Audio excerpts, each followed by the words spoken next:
Okay, first I need to ask you what your background is. SSC department. Oh, okay, cool.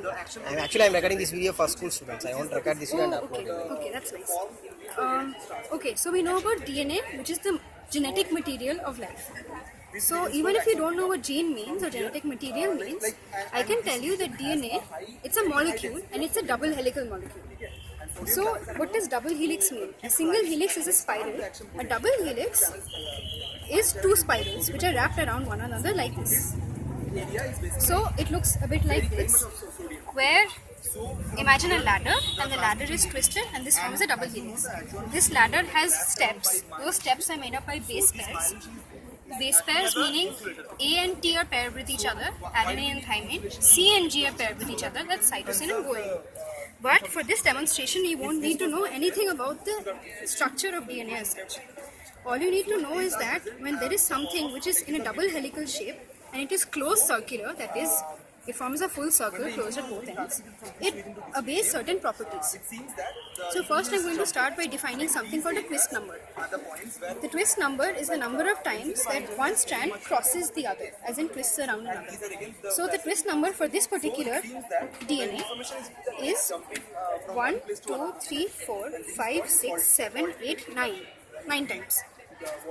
So 9 is the twist number for this DNA. I'm going to try to change the twist number by pulling it. Now in this region what happens is, this is called the synapse. Once I do this, you can see that if you count the twist number now, Information that is coming here, you can see it. there are 1, like lot of 2, 3, 4 and 5. It's decreased. But something else has happened, which is that the DNA seems to have coiled upon itself, like a rope. and from this And the number of coils it has formed is 1, 2, 3 and 4. So the sum of that and the current twist number will always equal to the original twist number it had in the relaxed state. 5 plus 4. Yeah, exactly. So that's a constant called the linking number. What this means is that for a closed circular DNA or a closed circular double helix, the linking number is always a constant. This is a problem for the cell.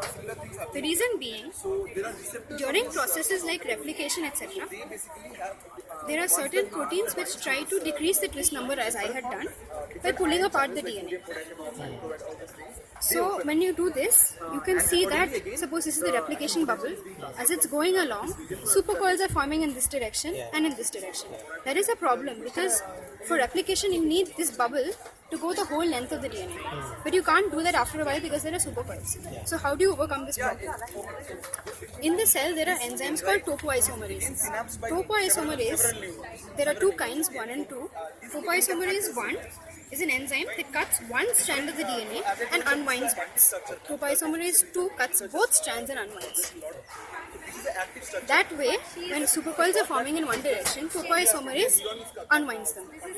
So this is how replication occurs. Closed circular DNA is present in bacteria and that's how bacteria handle it. In the case of linear DNA as is possessed by eukaryotes, all higher order organisms, you might think that if you try to change the twist number by pulling on one side, it might just unwind and the entire DNA will come. But that does not happen. Reason being, even in our DNA, can I have two people to help? Just one person hold here and someone else hold here. Yeah, okay. Just bring your hands close together, okay? And I'm going to try to change the twist number just as I have done here. So I'm going to pull. As I pull, you can see that supercoils are forming here also. So it's behaving exactly as it was here. So this actually is the case because in our chromosomes, DNA is packaged into something called nucleosomes. A nucleosome is a small ball of proteins. What proteins they are, you can ask, but they're not really necessary to know. So suppose there's a nucleosome here and one here. Between that stretch, it will behave exactly like this. Therefore, we face the same problem.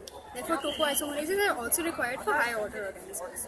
So that's the point. And the main take-home message of this is that no matter what system you're dealing with, be it DNA or if I have an even higher order helix or something, if it's a double helix and it's closed circular, it will behave in a certain manner and has certain properties. And you can deal with those physical properties like elasticity, stiffness, etc. Thank you.